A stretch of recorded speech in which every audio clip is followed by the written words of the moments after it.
TDP ప్రభుత్వంలో నారా చంద్రబాబు నాయుడు, వైఎస్ఆర్సీపీ ప్రభుత్వంలో YS Jaganmohan Reddy Polavaram ప్రాజెక్టును ఏటీఎంలా వాడుకున్నారని, ప్రాజెక్టు నిర్మాణం పేరుతో కోట్ల రూపాయలు ప్రజాధనం దుర్వినియోగం జరిగిందని, దానికి ఎవరు బాధ్యత వహిస్తారని హర్షకుమార్ నిలదీశారు.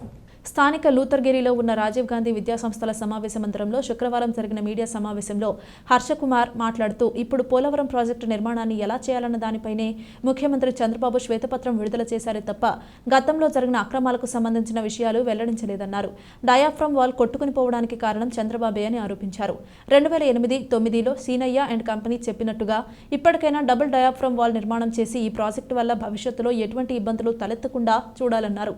పోలవరం ప్రాజెక్టు నిర్మాణంలో జరిగిన అవకతవకలు, అక్రమాలపై జ్యుడిషియల్ కమిటీ వేసి విచారణ జరిపించాలని, అప్పటి వరకు కేంద్ర ప్రభుత్వం నిధులు ఇవ్వడం కుదరదని స్పష్టం చేయాలన్నారు. కేంద్ర ప్రభుత్వానికి చిత్తశుద్ధి ఉంటే వెంటనే దీనిపై నిర్ణయం తీసుకోవాలని డిమాండ్ చేశారు. ఇప్పుడు మళ్లీ మొదటి నుంచి ప్రాజెక్టు నిర్మాణం చేయాల్సి వచ్చిందని, కోట్ల రూపాయలు రాజకీయ నాయకులు, కాంట్రాక్టర్ల జేబుల్లోకి వెళ్లిపోయాయని ధ్వజమెత్తారు. అసలు గైడ్ బండ్ అవసరమే లేదని, 82 కోట్లు ఎందుకు దానికి వ్యయం చేశారో అర్థం కావడం లేదన్నారు. చంద్రబాబు, పవన్ రాష్ట్రానికి ప్రత్యేక హోదా అడగకపోవడం దారుణమని మండిపడ్డారు. ముంద్రా, విశాఖ పోర్టుల్లో పట్టుబడిన మాదక ద్రవ్యాలపై సిబిఐ కేసు నమోదైందని, ప్రధాని మోదీకి ఈ వ్యవహారంతో సంబంధం లేకపోతే విచారణ ఏమైందో చెప్పాలని డిమాండ్ చేశారు. కాఫర్ డ్యాములు కూడా మళ్ళీ మొదలు పెట్టాల్సిన పరిస్థితి. ఎందువల్లంటే కాఫర్ డ్యాములు రెండు కూడా సీపేజ్ వచ్చేసి వాటర్ వచ్చేస్తూ ఉంది. ఈ కన్స్ట్రక్షన్ డయాఫ్రామ్ వాల్ కట్టాలంటే మళ్ళీ కాఫర్ డ్యాములు పటిష్టం చేయాలి. రాష్ట్ర ప్రభుత్వం, కేంద్ర ప్రభుత్వం, రాష్ట్ర ప్రభుత్వం ఏదైనా ఉండవండి, తెలుగుదేశం ఉండవండి, లేకపోతే వైఎస్ఆర్సీపీ ఉండవండి, ఏ ప్రభుత్వం ఉండినా కానీ ఖచ్చితంగా దీని ఒక ఏటీఎం కింద వాడుకున్నాయి తప్పితే దీన్ని కరెక్ట్గా కట్టుదాము అన్న ఉద్దేశం లేదు. లేకపోతే మళ్ళీ ఇంత ప్రాజెక్ట్ పూర్తి అయిపోయిన తర్వాత మళ్ళీ మొదటి నుంచి కట్టే పరిస్థితి ఎందుకు వచ్చింది? ఈ ధనమంతా, ఈ ప్రజాధనం అంతా ఎవరి జోబుల్లోకి వెళ్ళిందంటే రాజకీయ నాయకుల జోబుల్లోకి, కాంట్రాక్టర్ల జోబుల్లోకి.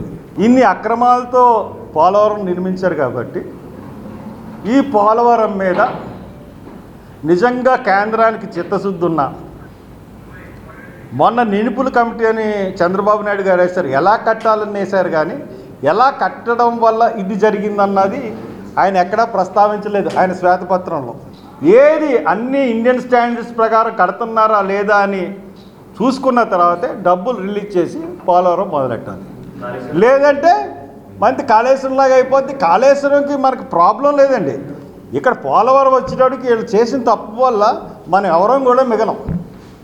ఈస్ట్ వెస్ట్ గోదావరి, కాకినాడ నుంచి భీమవరం అంతా కూడా కొట్టుకుని వెళ్ళిపోతాం. ఎంత పెద్ద ప్రాబ్లం అన్నది మనం ఫేస్ చేయబోతున్నాం.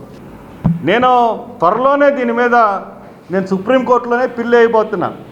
వీళ్ళు కానీ సరిగ్గా కానీ ఇది కానీ జరగకపోతే మటుకు డెఫినెట్గా సుప్రీంకోర్టులో పిల్లేసి దీన్ని ఖచ్చితంగా యాజ్ పర్ ది నామ్స్, నేను చెప్పినట్టు, చంద్రబాబు నాయుడు చెప్పినట్టు, సిడబ్ల్యూసి చెప్పినట్టు కదా, అందరూ కలిసి Polavaram project authority committee norms ప్రకారం ఎక్కడ ఎలా కట్టాలో అలా కట్టమని చెప్పి నేను విజ్ఞప్తి చేస్తాను.